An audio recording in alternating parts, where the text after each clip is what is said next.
Good morning everyone. Shrimati Mohardevi Tapadia girls college Jaswantgarh के इस YouTube channel में आप सभी का बहुत बहुत स्वागत है।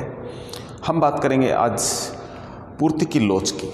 जिस प्रकार मांग की लोच के बारे में हमने डिस्कस किया था, उसी प्रकार से अब हम पूर्ति की लोच के बारे में भी डिस्कस करेंगे। तो आपने लास्ट वीडियो में पूर्ति और पूर्ति के नियम के बारे में जाना, उसी प्रकार से पूर्ति की लोच के बारे में हम डिस्कस करेंगे।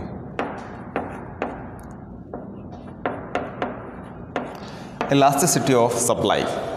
तो इलास्टिसिटी ऑफ सप्लाई क्या होती है, तो इसके बारे में थोड़ा सा इसका सिंपली अर्थ के बारे में बात कर लेते हैं।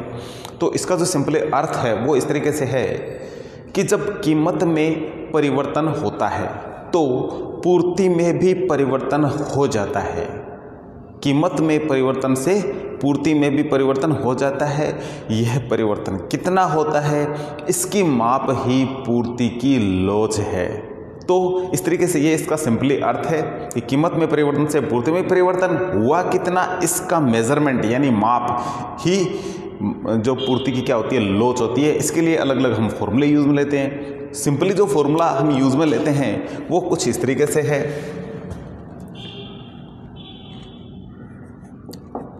पूर्ति, इसको बोलते हैं ES इलास्टिसिटी ऑफ सप्लाई। पूर्ति में प्रतिशत परिवर्तन अपॉन कीमत में प्रतिशत परिवर्तन।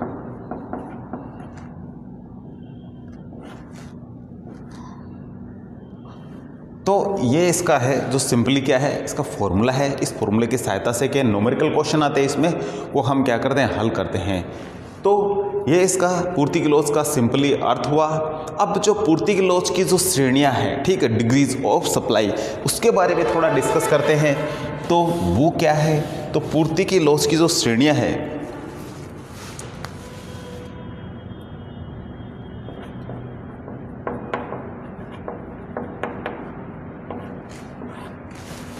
तो पूर्ति की लोच की जो श्रेणियां हैं उनके बारे में थोड़ा डिस्कस करेंगे हम। तो पूर्ति की लोच की श्रेणियां हैं वो 5 प्रकार की होते हैं। जिस प्रकार की मांग की लोच की श्रेणियां 5 प्रकार की, उसी प्रकार से पूर्ति की लोच की श्रेणियां भी 5 प्रकार की होती है। तो सबसे पहले नंबर पे है पूर्णतया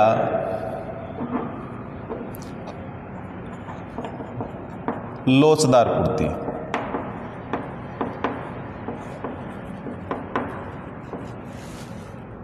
इसका जो सिंपली अर्थ है वो कुछ इस तरीके से है कि कीमत में आंशिक परिवर्तन से पूर्ति मात्रा में अत्यधिक परिवर्तन हो जाए, ऐसी पूर्ति पूर्णतया लोचदार पूर्ति होती है। तो कीमत में आंशिक परिवर्तन से पूर्ति में अत्यधिक परिवर्तन, तो इसको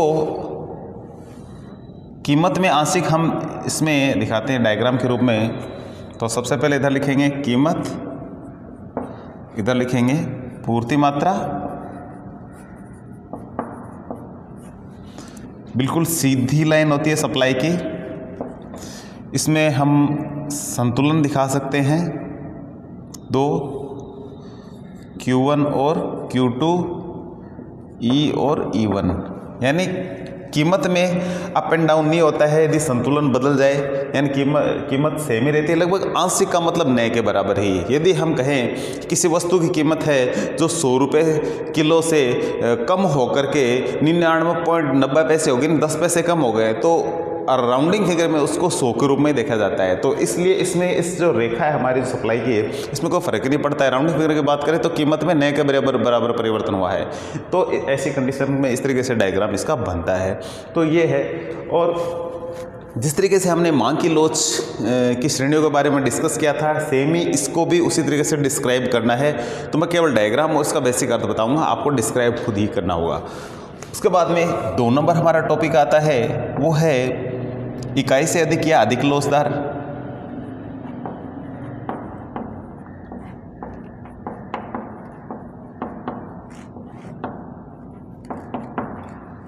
इकाई से अधिक भी बोलते हैं इसको, या अधिक लोचदार भी कहते हैं इसको। ES इज इक्वल अनंत का निशान होता है इस तरीके से,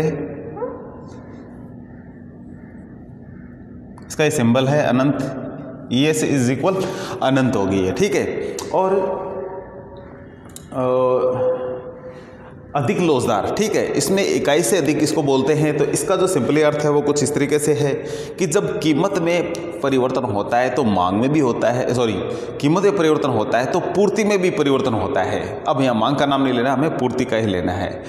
जब कीमत में परिवर्तन से पूर्ति में परिवर्तन हो, लेकिन ये कीमत की अपेक्षा पूर्ति में कहीं अधिक परिवर्तन होता है। कीमत की अपेक्षा पूर्ति में जब अधिक परिवर्तन होगा तो ऐसी पूर्ति की लोच कैसी होगी, इकाई से अधिक लोचदार होगी। तो डायग्राम इसको हम दिखाएंगे तो किस इस तरीके से आएगा ये।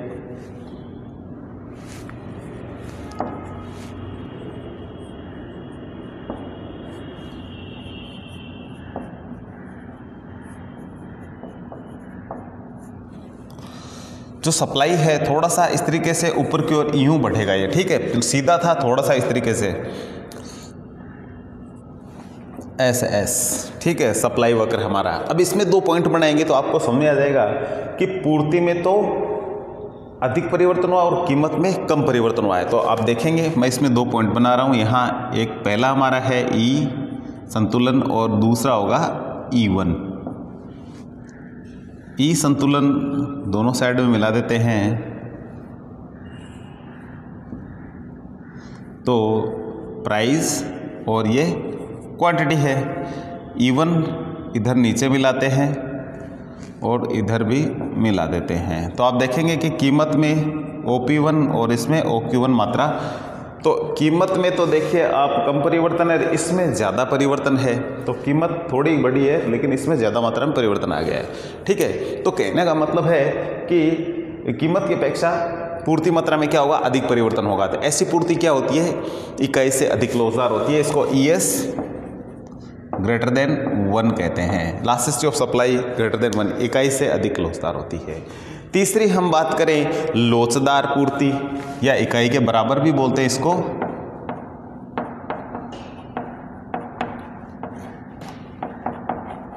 इकाई के बराबर। तो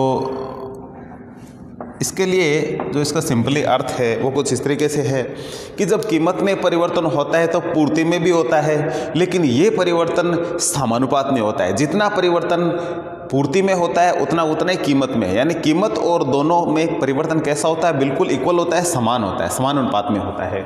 ऐसी पूर्ति को हम कहते हैं इकाई के बराबर लोचदार। तो डायग्राम ऐसे बनेगा कुछ इसका।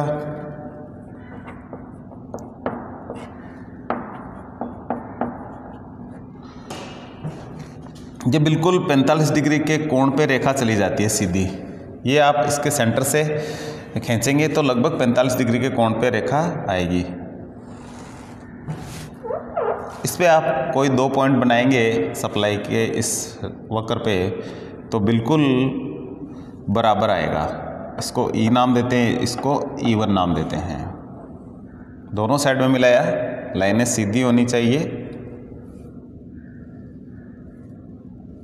और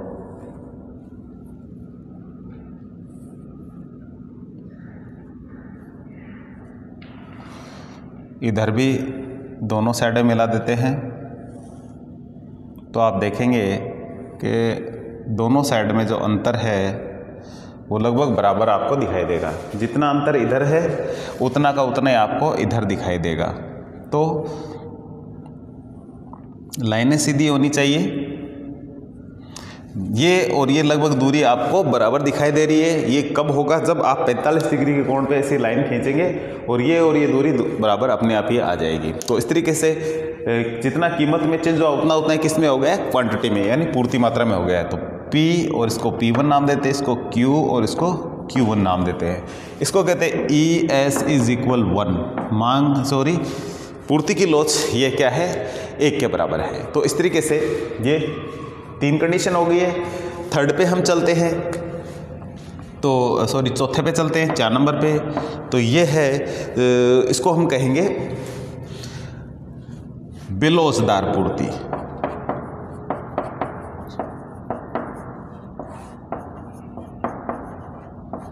इसका सिंपली यदि अर्थ की बात करें हम तो इसका अर्थ कुछ इस तरीके से है कि कीमत में जब परिवर्तन होता है तो पूर्ति में भी होता है, लेकिन पूर्ति में परिवर्तन कीमत की अपेक्षा कम होता है। यानी कीमत में अधिक परिवर्तन होगा और पूर्ति में कम होगा। ऐसी कंडीशंस किसकी होगी, ये होगी बेलोचदार पूर्ति की।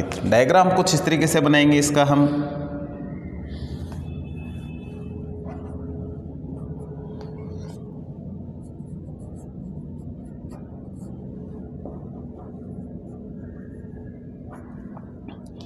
ये इस तरीके का कुछ वक्र बनेगा, ठीक है। पहले ये 45 डिग्री था, अब थोड़ा सा और बड़ा वक्र जो है ये डिग्री पे कोण बनेगा इसका। तो थोड़ा सा दूर बना लेते हैं इसको यूँ। ये SS है, इस पे आप 2 पॉइंट बनाओगे E और E1, तो आपको पता चल जाएगा कि दोनों में क्या अंतर है। इसको कहेंगे P, इसको Q, और इसको इधर नीचे मिलाते हैं तो इसको कहेंगे P1 और इसको कहेंगे Q1। तो आप देख सकते हैं कि क्वांटिटी में कम परिवर्तन हुआ है और कीमत में अधिक परिवर्तन हुआ है। तो ऐसी कंडीशन किसकी होती है? ये होती है ES less than 1, elasticity of supply is less than 1। 1 से इसके आंसर कम आएगा, ठीक है। इसमें जब क्वेश्चन निकालेंगे तो 5वें नंबर पे आती है पूर्णतया बेलोचदार पूर्ति।